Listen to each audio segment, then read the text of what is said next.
Moikka! Hei, mulle tuli tässä autolla ajellessa semmonen yksi juttu mieleen, minkä mä haluaisin jakaa. Vielä kun muistan, niin jaan sen tässä poikkeen. Ja monet, jotka on kahtonut mun aikaisempia videoita, niin tietää vähän mun taustaa. Mä oon pikkusen sitä jakanut omaa menneisyyttä ja tätä päivää ja tulevaisuutta. Mulla itellä on semmonen tunne ollut aina, että mä en ansaitse mitään ja mä haluan kaikille muille hyvää. Ja niin kun, että mulla ei ole mitään väliä, että kunhan kaikilla muilla menee hyvin, että musta ei niin tarvitse välittää.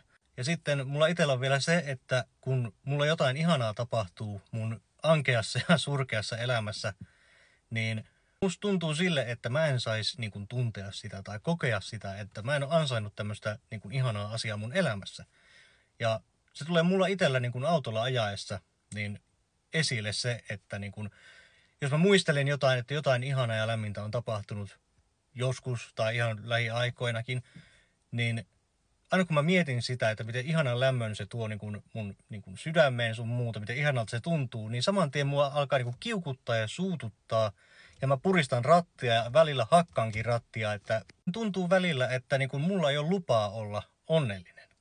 En nyt ole varma, että onko tämä ihan huuha juttu, että onko minä ainut oikeasti tässä, mutta kommentoi ihmeessä, jos on vähän samanlaisia tuntemuksia, tai että tämä on yleinen juttu, että en ole ainut, niin se olisi ihan kiva. Nyt sain jotenkin tämän vihdoin kuvailtua tänne, ja nähdään taas myöhemmin. Oot rakas. Moi.